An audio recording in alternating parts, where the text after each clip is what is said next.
مسند احمد کی روایت ہے، حضرت عثمان بن عفان رضی اللہ عنہ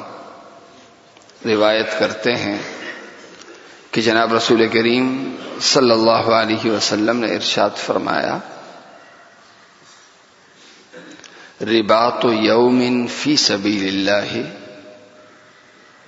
خیر من الف یوم فیما سواہ من المنازل۔ جناب رسول کریم صلی اللہ علیہ وسلم نے ارشاد فرمایا کہ ایک شخص اپنے گھر میں یا مسجد میں 1000 دن اس طرح سے عبادت کرے کہ روزانہ اس کا روزہ ہو اور ہر رات شب گزاری کر کے پوری رات وہ عبادت کرے، تو ہر رات عبادت کرے، پوری رات عبادت کرے اور روزانہ روزہ رکھے، اور اس طرح وہ 1000 دن کرتا رہے، یہ بھی عبادت کر رہا ہے۔ اور ایک دوسرا شخص ہے جو مورچے میں بیٹھا ہوا ہے، اسے صرف ایک غم کھا رہا ہے، ایک ہی درد ہے اس کے دل میں کہ میرے ملک کی اور رہنے والوں کی حفاظت ہو،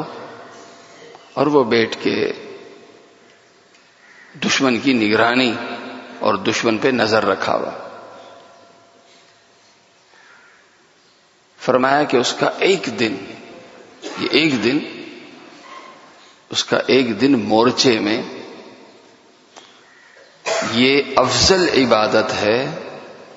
1000 دنوں کی عبادت سے۔ یہ ایک دن کی عبادت اس طرح کی 1000 دنوں کی عبادت سے افضل۔ اس طرح کی 1000 دنوں کا کیا مطلب کہ روزانہ روزہ ہو اور پوری رات عبادت ہو۔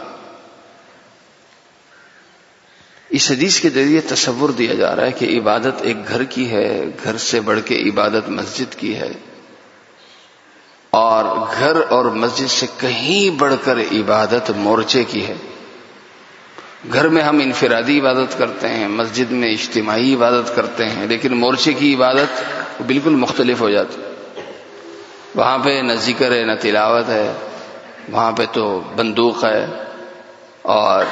نظر جو ہے وہ دشمن پہ ہے کہ کہیں سے فائر ہو، کہیں سے حملہ ہو تو میں اپنی جان کی بازی لگا دوں۔ صرف یہ جذبہ، اس جذبے کے تحت وہ بیٹھا ہوا۔ تو مورچے میں رہنا،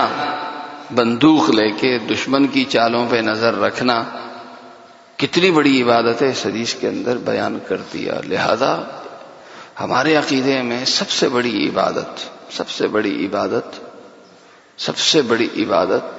وہ اسلام کی، مسلمانوں کی اسلامی ریاست کی حفاظت کے لیے سرحدات کی حفاظت کرنا، دشمن کی نگرانی کرنا۔ اور اسی کے ذریعے ایک تصور ہے کہ ایک مسلمان وہ ہے جو اپنا ہر کام عبادت کے تصور سے کرے، چاہے وہ ایک فوجی ہو، چاہے وہ ایک ٹیچر ہو، چاہے وہ ایک بزنس مین ہو، کوئی بھی ہو، ہر کام اپنی ذات کو سامنے رکھ کے نہیں، کمائی کو سامنے رکھ کے نہیں، تنخواہ کو سامنے رکھ کے نہیں، بلکہ اللہ کی رضا کو اور عبادت کو سامنے رکھ کے ہم کریں گے تو دنیا تو ویسے ہی ملتی ہے، اپنا چھوٹا ذہن کیوں بنائیں، اللہ کی رضا کو مقصود بنائیں، باقی جو فائدے ہیں دنیاوی وہ تو خود ملتے رہیں گے، اس کے لیے نیت کرنے کی ضرورت نہیں ہے۔ اللہ تعالیٰ مجھے اور آپ سب کو عمل کرنے کی توفیق عطا